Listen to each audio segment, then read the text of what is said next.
O Brasil tem um costume de chutar seus heróis, né?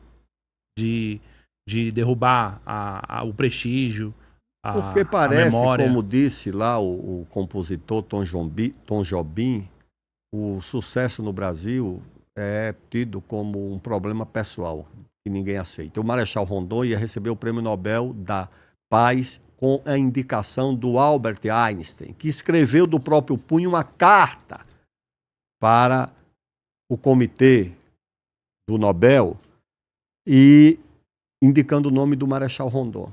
Houve uma campanha nacional contra. Porque disseram, não, se esse homem ganhar o Prêmio Nobel, ele vai ser muito forte no Brasil, não podemos aceitar. E aí o comitê do Nobel terminou deixando de lado a indicação do Marechal Cândido Mariano da Silva Rondon. Terrível, velho. Vamos pro próximo aí. Isso é uma coisa que realmente a gente perdeu no Brasil. O povo não tem mais orgulho de ser brasileiro, o povo não conhece a própria história, não conhece as coisas boas que a gente faz como país. Contra o Pelé, já há uma campanha contra o Pelé, porque o Pelé não combateu o racismo, porque o Pelé não combateu a ditadura, porque o Pelé... Eu vejo aí esses... Ele não combateu o racismo? Isso. Esses malandros de redes sociais do esporte, eu já vi, atacando o Pelé.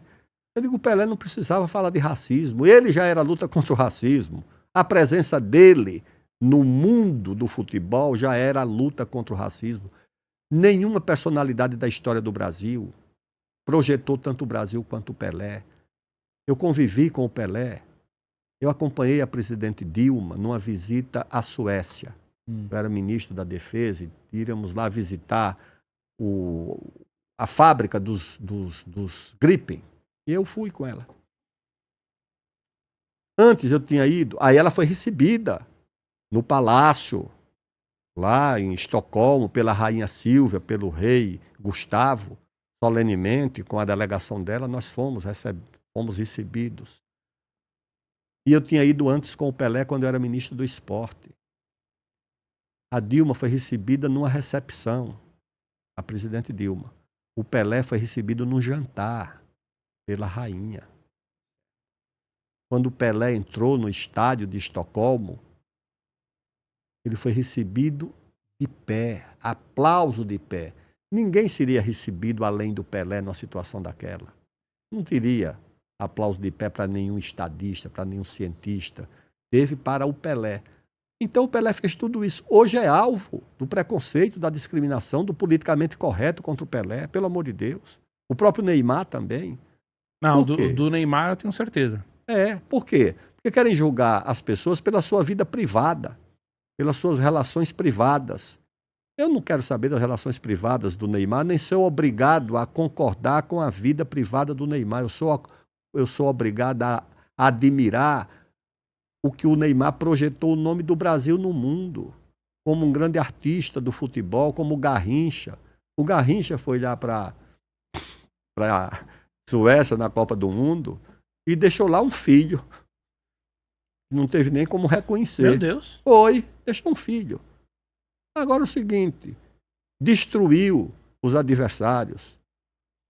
Os 3 minutos mais importantes da história do futebol mundial foi o Garrincha contra os soviéticos, contra os russos, numa partida que os russos diziam que iam parar o Brasil, que era o futebol científico. Agora o Garrincha, na noite, ele arrumou até um menino.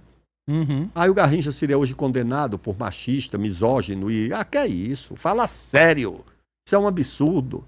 Você não pode avaliar as pessoas pela sua vida privada porque vai escapar muito pouca gente. Agora eu escrevi uma biografia do Dom Pedro I. O homem mais injustiçado do Brasil. Dom Pedro I nos deu esse país hoje. O que nós temos hoje foi o Dom Pedro I que nos deu. O Bolívar não deu isso para a América Espanhola. Tentou e deixou uma miríade de países, de repúblicas rivais. Uruguai com a Argentina, com Bolívia, com Paraguai, com Equador, com Colômbia, com Chile. Já fizeram guerra, já fizeram confusão de tudo. Venezuela, confusão entre eles, guerras entre eles. Dom Pedro nos deu um país unido, a monarquia. Quando precisou passar a gente na espingarda que queria dividir o Brasil, ele não teve dúvida. Espingarda para cima, aqui não se mexe. O Brasil vai ficar unido, não venha brincar com isso. Agora, era mulherengo. Tá certo? Tem gente que acha que isso é um defeito, certo? Então ele tem esse defeito. Era um mau marido, e era mesmo um mau marido, tá certo? A Imperatriz Leopoldina sofreu muito com o Dom Pedro, é verdade. Então ele teve muito filho por aí também. Eu acho que 19 filhos, apurados, com 9 mulheres diferentes, até com uma freira ele arranjou um filho. Ele quase não ficava em casa, então. É. Agora, tudo isso é censurável? É. Ninguém vai elogiar o comportamento privado do Dom Pedro I. Agora, isso vai anular o que ele foi como líder do Brasil? O líder da nossa independência? Não ser líder da independência não é ser líder de uma coisa qualquer. Deus deixou o Brasil um império unificado, que é hoje o que era quando ele deixou. Desde o Rio Grande do Sul até a fronteira lá com a Venezuela, fronteira ali com a Bolívia, com o Peru. Então nós temos que ter reconhecimento por esse homem, gratidão por ele, exaltar o Dom Pedro. Ah, mas era um homem rústico, rude. Não, era muito culto. Dom Pedro lia Virgílio, grande poeta latino, em latim aos 9 anos de idade, e não é dito por ele, é dito pelo preceptor dele. Ele lia, sentava e lia o Virgílio, a Eneida em latim, citava o padre Antônio Vieira, em várias cartas ele citava.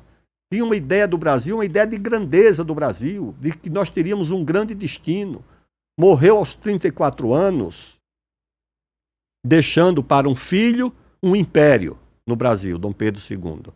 E para a filha de 15 anos, um reinado. Quando ele morreu, do lado do leito estava a filha, rainha, com 15 anos, uma menina, que ele garantiu, derrotando o irmão, que era um usurpador. E aqui no Brasil deixou o império para o filho, que tinha, quando ele saiu daqui, 5 anos de idade, que assumiu o império com 14 anos. É esse o homem que muitas vezes não é respeitado pelos historiadores politicamente corretos. Ah, mas foi machista, foi misógino. Eu digo, tudo bem, foi mesmo. Mas aí o Frei Gilson também não é misógino agora? Pois é, agora estão atacando até o Frei Gilson. Eu acho que é uma forma de atacar a religião católica também, como parte da formação do Brasil. A formação do Brasil é em base cristã e católica. Essa é a formação do Brasil. O Brasil não é apenas um país que escolhe a religião cristã ou catolicismo por uma opção religiosa. É pela nossa identidade. Essa é a nossa história. Essas igrejas que estão por aí. O pátio do colégio aqui, criado pelos jesuítas. A primeira escola no Brasil foram os jesuítas que criaram. A padroeira do Brasil é uma santa negra, Nossa Senhora Aparecida, tá certo? Rainha e generalíssima do Brasil. Ela é generalíssima do Exército Brasileiro. A patente foi concedida pelo presidente Costa e Silva. Nós temos um outro santo também que foi militar do Brasil, que é o Santo Antônio de Lisboa e de Pádua. Quando eu fui ministro da Defesa, eu queria restituir a patente dele, mas não deu tempo. Ele era militar, tenente-coronel e recebia soldo. Tem mais alguma coisa que você gostaria de falar? Por exemplo, nesse sentido de pessoas injustiçadas pelos historiadores de esquerda, pelo pessoal politicamente correto? Aqui no Brasil tem muita gente injustiçada pela direita e pela esquerda. Eu já vi, inclusive, nesse caso do... Quem que a direita trata assim, sem conhecimento e de uma forma totalmente injusta? O Vargas, por exemplo. Mas o Vargas não é... Eu não vejo o Vargas sendo injustiçado assim, não. O Vargas? Por quem? Porque, assim, se a gente for analisar, o Vargas nos deu. De repente, só se o pessoal que queria a vitória daqui do pessoal de 32, né? Dos paulistas aqui. Que não era pouca gente. Um tempo desse, o próprio ministro Alexandre de Moraes exaltou 32 e fez um discurso antivarguista pesado. Não foi alguém do passado, foi alguém da agora. Porque o Vargas, ele é atacado pela direita e pela esquerda. A esquerda porque ele foi um ditador. E foi mesmo. Fascista. Isso, fascista, a Carta del Lavoro, a polaca, que é a Constituição que ele fez aqui. Então, a esquerda ataca ele por ter sido um homem contra as liberdades civis, autoritário. E a direita ataca porque foi estatizante, porque fez a interferência do Estado e também pelas razões das liberdades. Sufocou essa coisa de 32 em São Paulo. Então é o seguinte, os liberais, tanto à esquerda quanto à direita, se unem em determinados momentos, como se uniram contra o Vargas e se uniram contra o Geisel. A luta contra o regime militar tinha um pano de fundo que uniu toda essa gente, porque todos diziam, olha, é preciso lutar contra a censura. Então junta todo mundo que é contra a censura. Sim. E aí juntava desde o Estadão, que de fato era censurado, até o jornal Movimento, que era de esquerda, que também era censurado. Então juntou todo mundo. O Geisel sufocou a liberdade religiosa, porque chegou a expulsar 2 padres italianos que se envolveram em conflitos de terra lá na região do Mato Grosso, do Araguaia. Então, o Vargas reuniu, o Geisel contra ele, tanto os setores liberais quanto os setores progressistas. Todo mundo contra o Vargas, contra o Geisel, por razões diferentes.